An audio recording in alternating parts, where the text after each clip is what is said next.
The stars stretched endlessly across the view screen as Commander Jake Morrison stood on the bridge of the USS Valkyrie, watching the colors of hyperspace begin to fade around them. His hands rested calmly on the railing in front of him, but inside his mind was racing through 1,000 different scenarios of what might happen in the next few hours. The ship hummed with barely contained power as the massive engines prepared to drop them back into normal space, where 200 alien warships were waiting. Jake had been commander of this vessel for 8 months, but those months felt like a lifetime. Now that everything humanity knew about the universe had changed forever. Lieutenant Amy Collins sat at her navigation station running final checks on their coordinates and making small adjustments to ensure they would arrive at exactly the right position. She was young for her rank, but her skills had earned her a place on Earth's most advanced warship, and she had proven herself worthy of that trust dozens of times during their shakedown missions. Her fingers moved across the holographic controls with practiced ease, while her eyes scanned multiple readouts simultaneously. Amy called out that they were 30 seconds from dropping out of hyperspace, and her voice was steady despite the tension everyone could feel building in the air around them. Jake moved to his command chair and settled into it while his crew made their final preparations for what was coming. Lieutenant Peter Hayes checked his communication systems twice to make sure they would be able to talk with the alien fleet when they arrived. Lieutenant Steve Palmer ran through weapons diagnostics one more time, even though he had already checked them 3 times in the last hour. Captain Helen Brooks stood beside Jake's chair, ready to take command if something happened to him during the battle. Everyone on the bridge knew the odds they were facing, but not one person had suggested turning back or trying to negotiate a surrender, because that was not what humans did when faced with impossible situations. The Valkyrie shuddered slightly as it transitioned from hyperspace back into normal space, and suddenly the view screen showed them what they had traveled so far to see. The Galactic Dominion fleet stretched out before them in perfect geometric formation, with over 200 warships arranged in neat rows that demonstrated their absolute confidence in their superiority. Each ship was massive and covered in chrome plating that reflected the light of the nearby star, making them look like they were made of pure silver. Jake had studied intelligence reports about Dominion vessels for months, but seeing them in person made his stomach tighten with fear that he carefully kept hidden from his crew, who needed to believe he knew exactly what he was doing. The ships were arranged with heavy cruisers in the front line, forming an intimidating wall of firepower, while destroyers positioned on the flanks created a net that could catch anything trying to escape. Behind them, the massive dreadnoughts waited like patient predators, ready to deliver the killing blow to any enemy that survived the initial assault. It was a formation that had conquered hundreds of worlds and crushed countless rebellions across 3,000 years of Dominion rule. The message was clear and unmistakable: submit or be destroyed. There would be no negotiation and no mercy for those who refused to bow before the Council of Nine. Peter's console beeped, and he announced that the Dominion fleet was hailing them. Jake took a deep breath and told him to put it on the main screen. The view screen shimmered and changed to show a towering alien with 4 muscular arms and skin the color of deep violet that seemed to shimmer in the light. The creature's face had features that were vaguely humanoid, but the eyes were too large, and there were ridge structures along the skull that suggested this species had evolved on a world very different from Earth. When the alien spoke, the translation software gave his words a mechanical quality that somehow made them sound even more threatening than they already were. High Admiral Zenthar of the Corellian Empire introduced himself as the Supreme Commander of the Dominion military forces, and his voice carried the weight of authority that came from never having been challenged or disobeyed. He informed Jake that the human vessel stood before the assembled might of the greatest power the galaxy had ever known, and that Earth had been carefully evaluated by Dominion scientists and found to be a primitive species suitable only for annexation. The ultimatum he delivered was simple and brutal in its directness: surrender the ship immediately, and accept that Earth would become part of the Dominion or be destroyed where they sat. Zenthar gave them exactly 1 Earth hour to make their decision before cutting off the transmission. Without waiting for any response or showing any interest in what the humans might have to say, the bridge fell silent for several long seconds as everyone processed what they had just heard. Jake looked around at each member of his crew and saw a mixture of fear and determination on their young faces. These were good people who had volunteered for this mission, knowing full well they might not return home to their families and loved ones. They had trained for months to crew this experimental warship that represented humanity's best attempt to defend itself against threats from beyond their solar system. Now that threat had arrived with overwhelming force and contempt for everything Earth represented. The Dominion saw humans as primitives barely worthy of notice except as potential slaves or subjects to be ruled. Jake stood up from his command chair and looked at each station on the bridge before speaking. He told his crew that they already knew what their answer would be, because it had been decided before they left Earth orbit. Humanity would not surrender to anyone regardless of how powerful they claimed to be, or how many ships they brought to enforce their demands.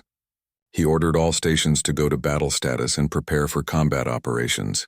They were going to show the Galactic Dominion exactly what humans were capable of when they were pushed into a corner and forced to fight for their freedom and their future. Amy immediately began routing power from the main reactor to weapons and defensive shields while checking that all combat systems were online and ready. Steve brought up the tactical display showing the position of every enemy ship in the Dominion fleet and began calculating firing solutions for their primary targets.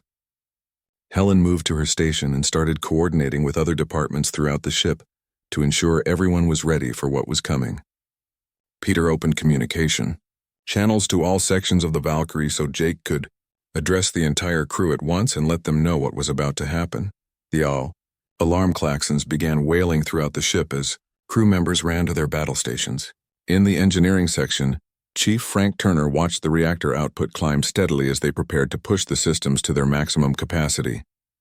He shouted encouragement to his team and told them they were about to make history by showing an ancient empire that Earth would not be intimidated. Down in the medical bay, doctors and nurses prepared their equipment for the casualties they knew would be coming. In the fighter bays, pilots climbed into their cockpits ready to launch if the order came.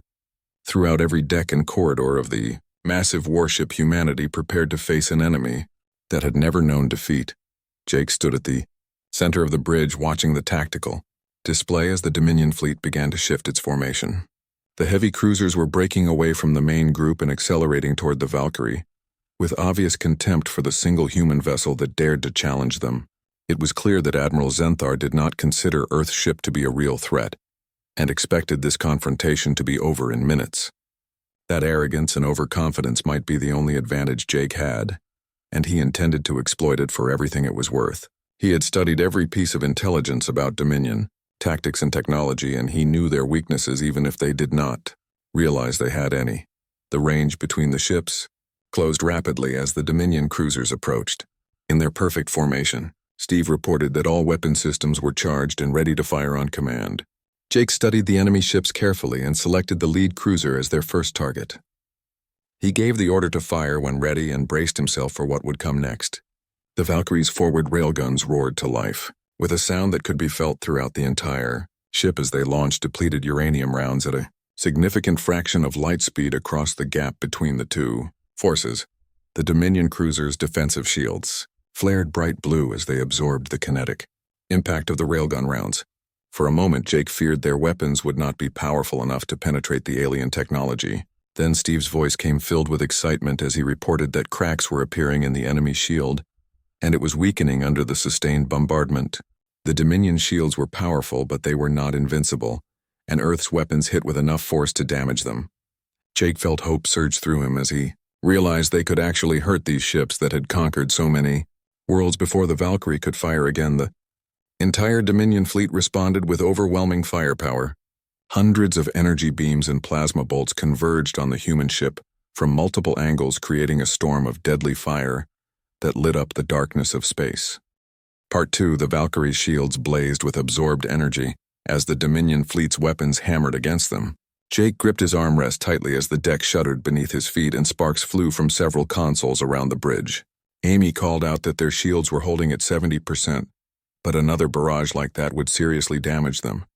Helen quickly ran damage control protocols while Steve prepared their counterstrike. The bridge crew worked with practiced efficiency, despite the fear that Jake could see in their eyes. Jake knew they could not trade blows with 200 warships and expect to survive for long. Their only chance was to stay mobile and hit the enemy where they were weakest.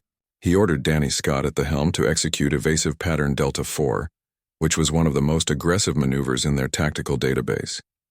Danny's hands moved across his controls with confidence as he sent the Valkyrie diving beneath the incoming fire. The massive warship moved like a fighter craft as Danny pushed it through maneuvers that most pilots would not attempt with a ship this size. Steve launched everything they had at the lead Dominion cruiser. Railguns fired in rapid succession, while missiles streaked out from their launch tubes and laser batteries added their energy to the devastating volley. The enemy cruiser's already weakened shields could not handle the combined firepower and collapsed in a shower of sparks. The follow-up shots from the railguns tore into the alien vessel's hull and ripped through its armor plating. Secondary explosions rippled across the cruiser's surface as critical systems failed and atmosphere vented into the vacuum of space. The Dominion cruiser began to list to one side as its engines died and more explosions tore through its interior.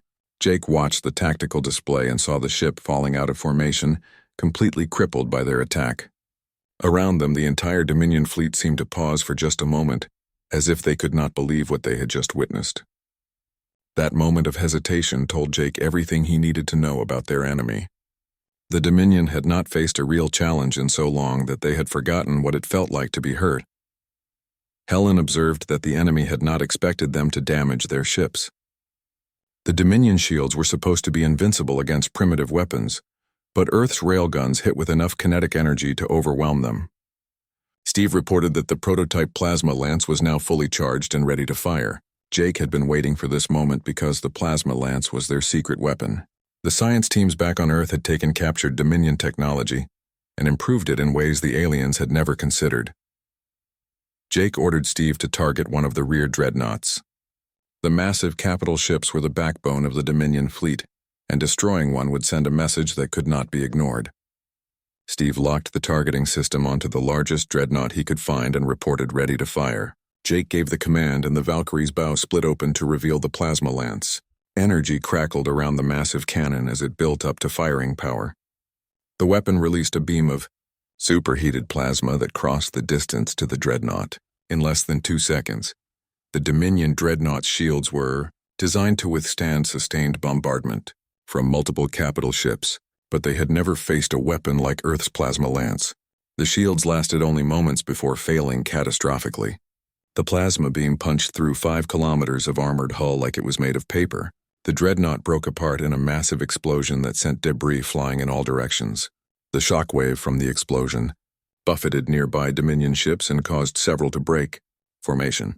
Jake knew that destroying a dreadnought would get the enemy's attention, but he had not expected the reaction he saw on the tactical display. The entire Dominion fleet was pulling back and reorganizing their formation. New contacts appeared on their sensors as sleek black ships materialized from nowhere. Amy identified them as Void Hunters, which were the Dominion's elite assassin ships. 12 of the deadly vessels were moving to attack the Valkyrie with incredible speed. The Void Hunters lived up to their reputation as they struck from multiple angles at once. Their weapons were different from the standard Dominion arsenal and seemed designed to penetrate shields more effectively. The Valkyrie shuddered under the assault and alarms began sounding throughout the ship. Amy reported that shield generators 2 and 5 were offline, and they had a hull breach on Deck 9. Emergency bulkheads had sealed the breach, but they were taking damage faster than the shields could regenerate. Jake made a quick decision and told Helen that she had command of the bridge. He needed to get down to engineering and talk to Frank Turner about getting more power to their shields. Jake ran through the corridors as the ship bucked and swayed from enemy fire.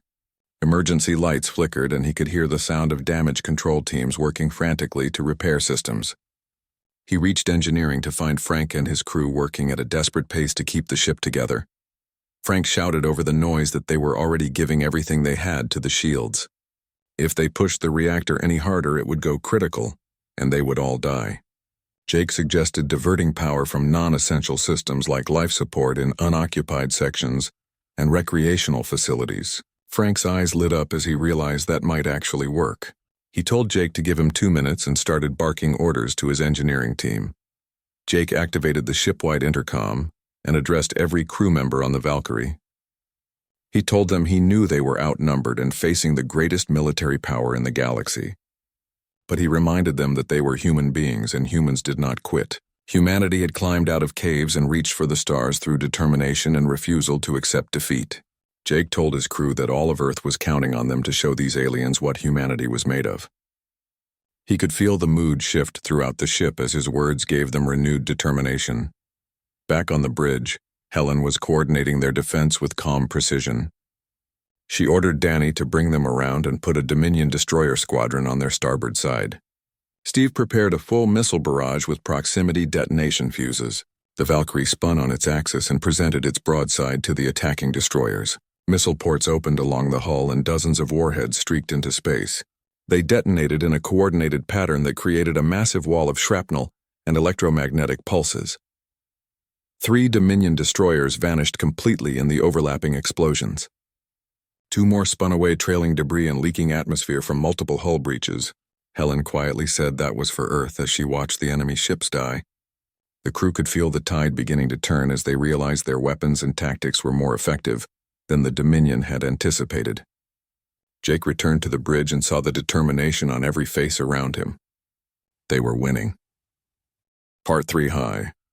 Admiral Zenthar stared at his command display with emotions he had not felt in decades. The primitive human vessel had now destroyed or disabled 17 of his ships, including a dreadnought.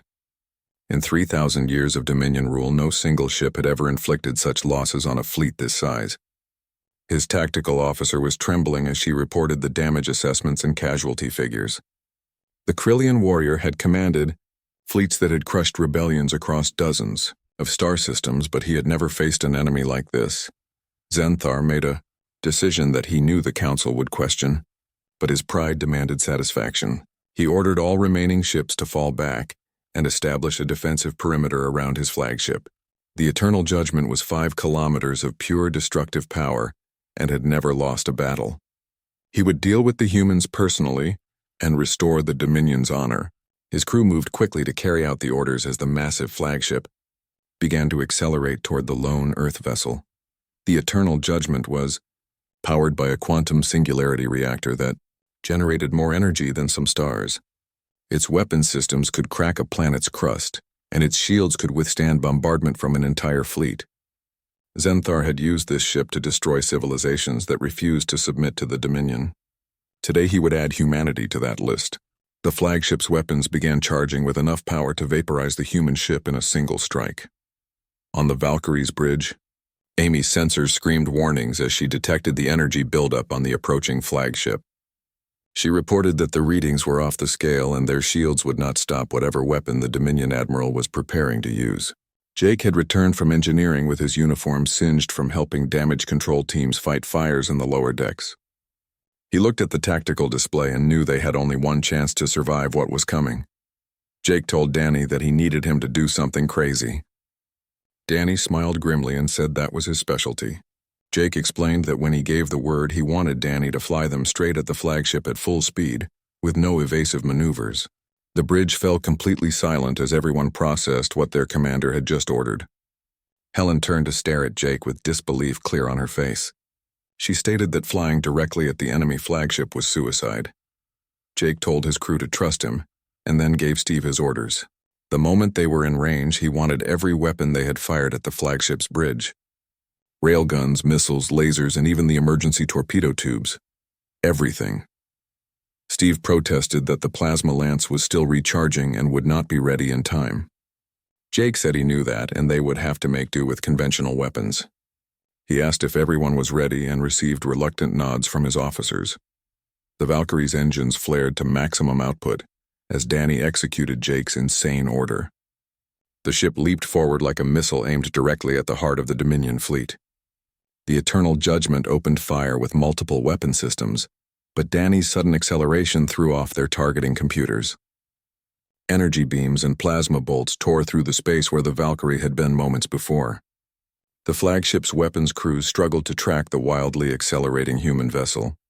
Zenthar watched in growing horror as he realized what the human commander was doing.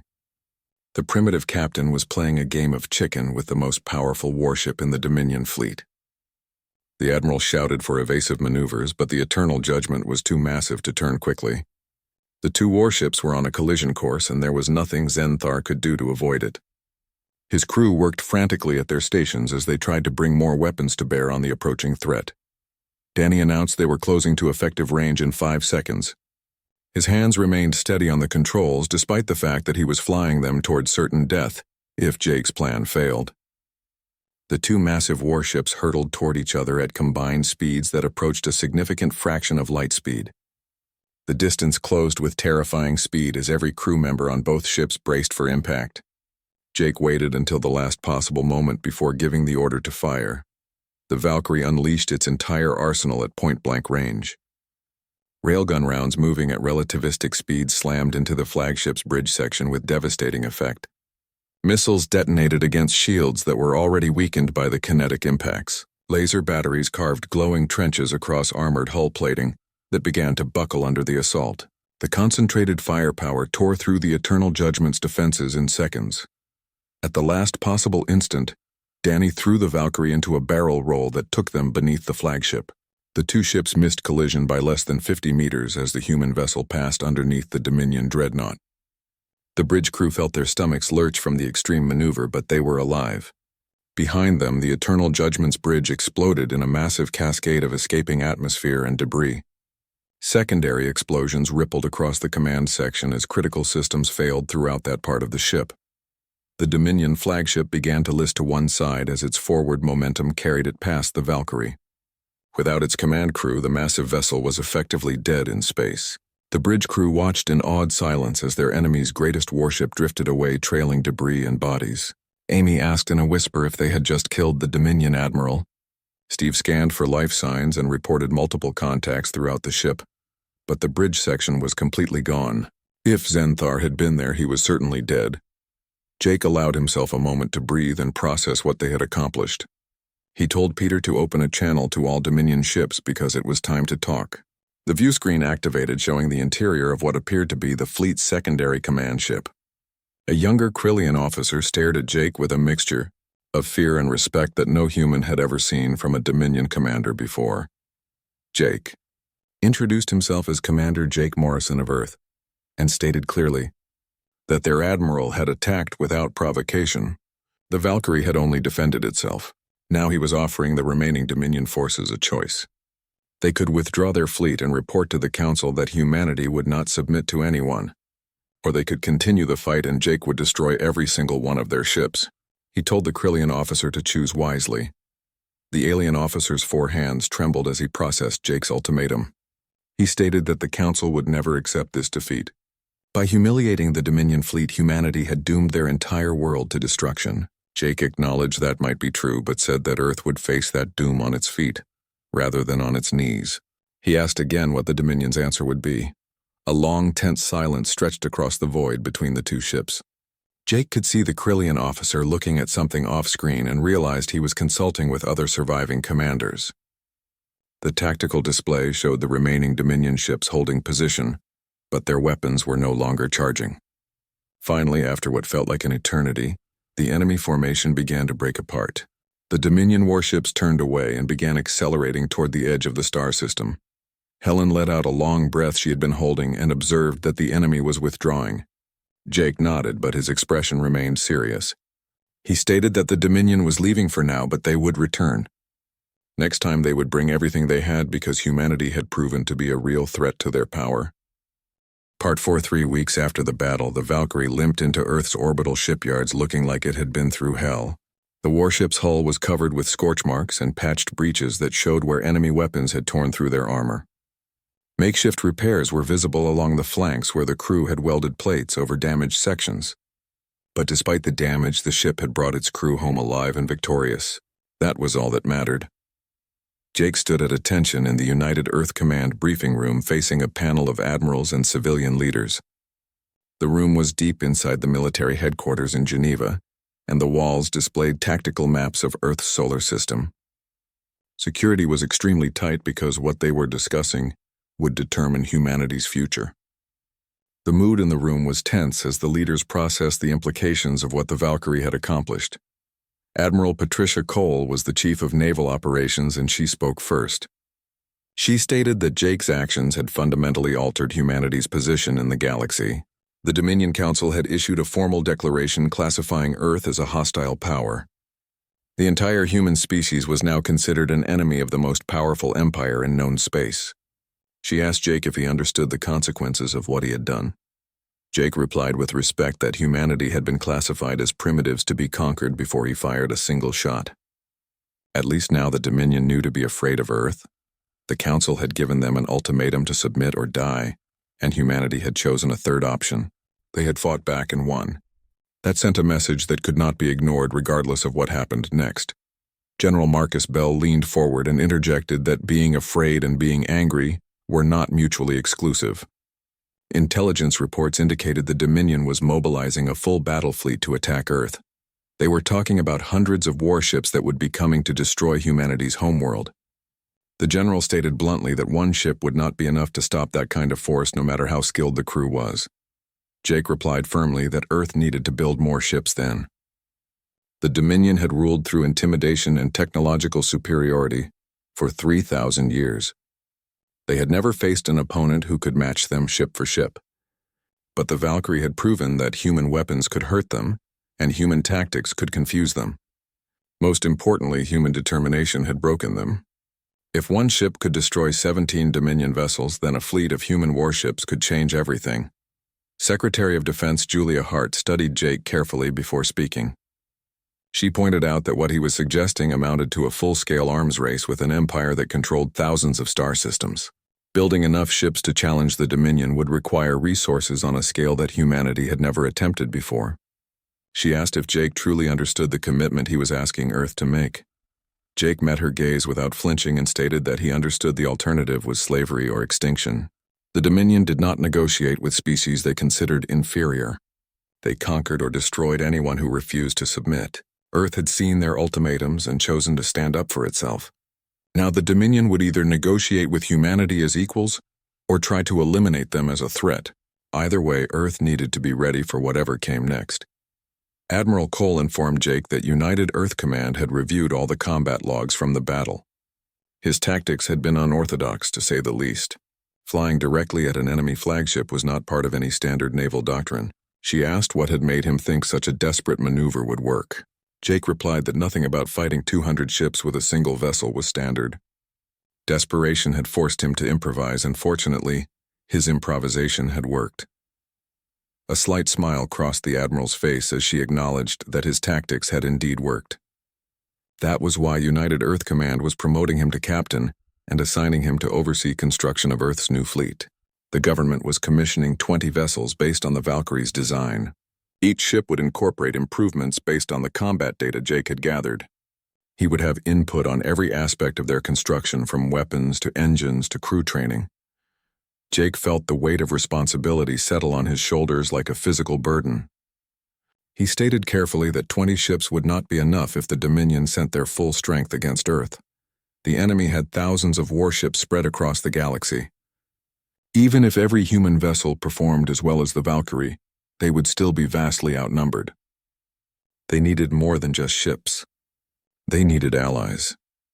General Bell activated a holographic display that showed a map of the known galaxy. He stated that Jake was right about needing allies and explained that something unexpected had happened. The Dominion's defeat had sent shockwaves across the galaxy. Species that had lived under Council rule for centuries were starting to ask dangerous questions. If primitive humans could bloody the Dominion's nose, then what could other species accomplish if they worked together? Secretary Hart added that Earth had received covert communications from 3 different alien civilizations. They were offering technology exchanges, intelligence sharing, and in one case an actual military alliance. These species had been conquered by the Dominion long ago, but they had never forgotten their freedom. Humanity's victory had inspired them to consider rebellion. The Dominion's iron grip on the galaxy was starting to weaken. Jake looked at the star map and saw the positions of the 3 species who had reached out to Earth. They were scattered across different sectors of the galaxy, but they all had one thing in common. They were tired of living under Dominion rule. He stated that if that was true, then humanity had a responsibility to see it through. Not just for Earth, but for every species that wanted to be free from the Council's tyranny. Admiral Cole agreed and explained that Earth's strategy going forward would have multiple components. Building ships was only part of the solution. They also needed to forge alliances, gather intelligence on Dominion fleet movements, and help coordinate resistance movements on conquered worlds. It would be a long, difficult struggle, but humanity had already proven they could win battles against impossible odds. The Admiral brought up the subject of Jake's crew and stated, they had all performed admirably under circumstances that would have broken most people. Amy Collins, Danny Scott, Frank Turner, and the others were being offered positions in the fleet expansion program. Earth needed experienced officers who had actually fought the Dominion to train the next generation of crews. She asked if Jake thought they would accept the assignments. Jake replied with confidence that his crew would accept without hesitation. They understood what was at stake better than anyone else. They had looked the Dominion's power in the face and lived to tell about it. That experience was invaluable, and they would want to share it with others. The Valkyrie's crew had become humanity's first veterans of interstellar warfare, and that made them irreplaceable. The meeting continued for several more hours as they discussed ship designs, resource allocation, diplomatic protocols, and military strategy. Jake contributed his insights based on what he had learned fighting the Dominion. He emphasized that human advantages lay in innovation, adaptability, and willingness to take risks that other species would consider insane. The Dominion was powerful, but they were also predictable. Their tactics had not changed in thousands of years because they had never needed to evolve. When the meeting finally ended, Jake was exhausted but also energized by what lay ahead. He made his way to the observation deck that overlooked Earth from orbit. The planet turned slowly below him, looking peaceful and beautiful.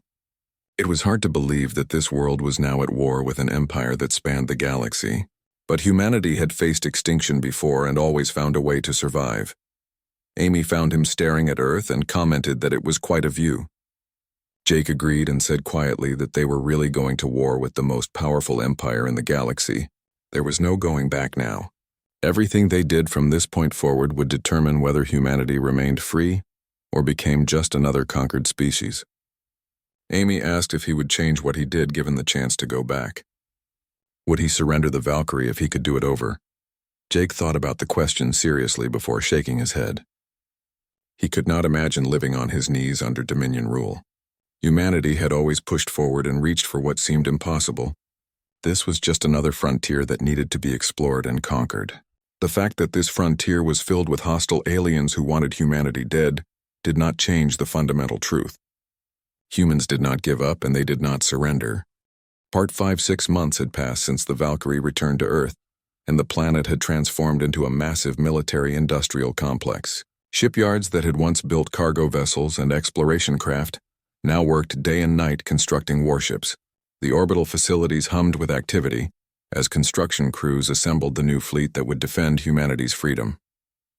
Captain Jake Morrison watched the progress from his office window and felt both pride and concern at how quickly Earth had mobilized for war. The first 5 ships of the new fleet were nearly complete, and they were impressive. Each vessel incorporated lessons learned from the Valkyrie's battle with the Dominion. The shields were stronger, the weapons more powerful, and the armor thicker. Jake had insisted on certain modifications based on his combat experience. The plasma lance had been improved to recharge faster. The railguns now had better targeting systems. The missile launchers could fire larger volleys with more sophisticated warheads. Amy Collins walked into his office carrying a datapad filled with crew assignments. She had been promoted to commander and was helping Jake organize the training program for the new fleet.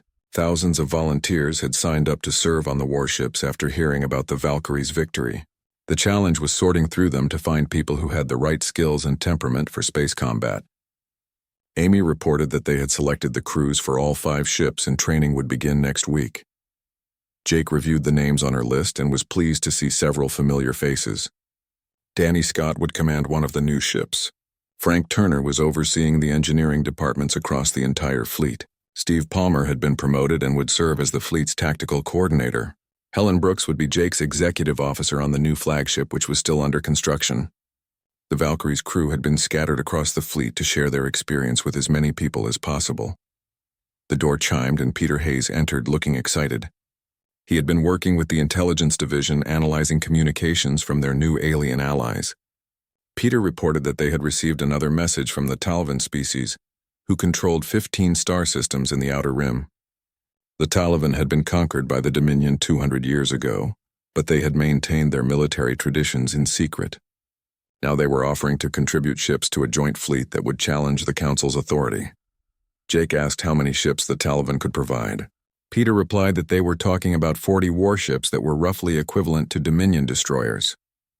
The Talvan had been building them covertly for decades, waiting for the right moment to rebel. Humanity's victory had convinced them that moment had arrived. Combined with Earth's growing fleet, they would have enough firepower to defend multiple star systems. Amy pointed out that this changed their strategic situation significantly. They were no longer just defending Earth but coordinating a multi-species alliance.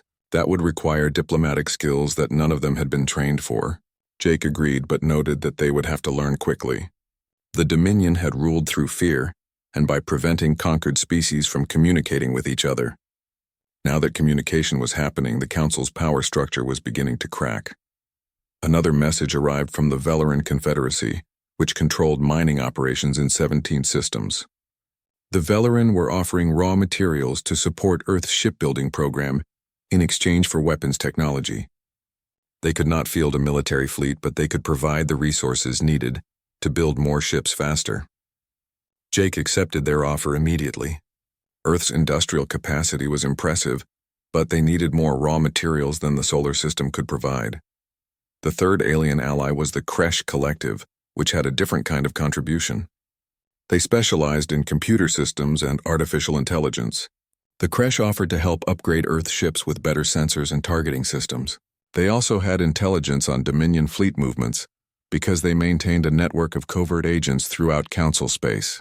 That intelligence would be invaluable for planning operations and avoiding traps. Jake spent the next several hours coordinating with representatives from all three species. The communications were conducted through heavily encrypted channels because the Dominion would execute anyone caught conspiring against the Council. It was slow work made more difficult by translation issues and cultural differences, but gradually they began to form a coherent strategy for their rebellion against the Dominion. The plan had 3 phases. First, they would consolidate their forces and establish a defensive perimeter around their most important systems. Second, they would conduct raids on Dominion supply lines to weaken their logistics. Third, they would engage the Council's main fleet in a decisive battle that would either break the Dominion's power or prove that resistance was futile. It was ambitious and dangerous, but everyone agreed it was their only chance. Admiral Cole called Jake to a secure meeting to discuss intelligence reports about Dominion preparations. The news was not good. The Council had assembled a fleet of over 300 warships under a new commander named Admiral Crathnor. This admiral was known for his ruthless tactics and had crushed 2 previous rebellions without mercy. The Dominion fleet was currently gathering at a staging area 300 light-years from Earth and would likely attack within the next 2 months. Jake studied the intelligence data and realized they were facing a force that outnumbered their combined fleet by almost 3 to 1. Even with the Talvan warships and Earth's new vessels, they would be hard-pressed to stop such an attack. He asked Admiral Cole if the other allies were ready to commit their forces to battle.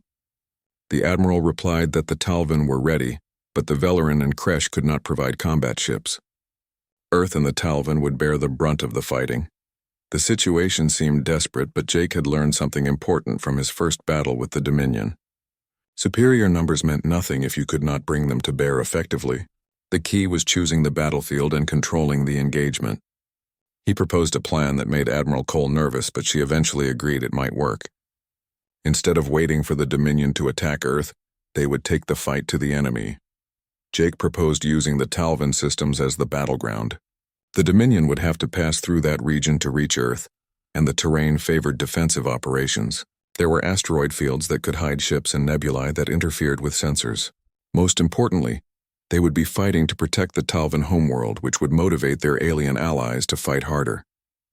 Admiral Cole approved the plan and authorized Jake to take command of the combined fleet.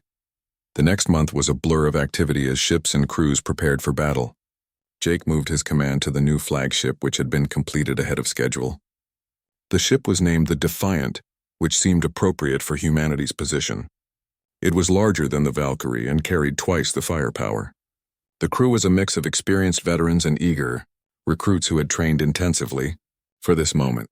Amy brought him reports that all ships were ready and the Talvan fleet had arrived at the designated rendezvous point.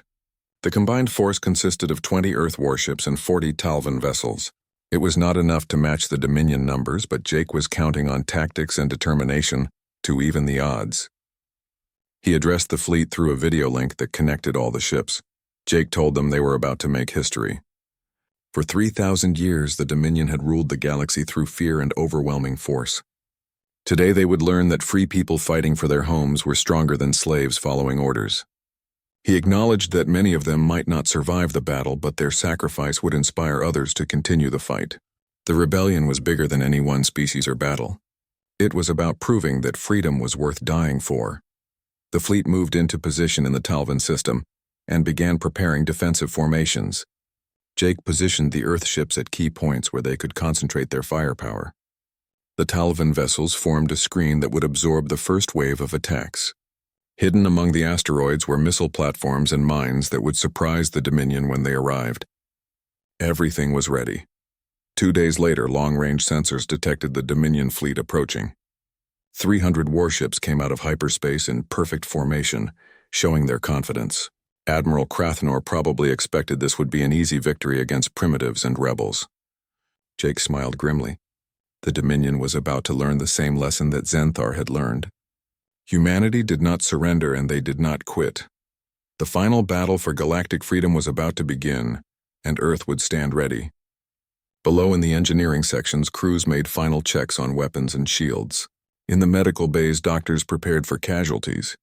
On the bridge of every ship, captains watched their displays and waited for orders. The combined fleet, representing multiple species who refused to bow to tyranny, was united in purpose. They would win freedom or die trying. Jake looked at the tactical display showing the approaching Dominion fleet and felt calm settle over him. This was what humanity had been building toward since they first looked up at the stars.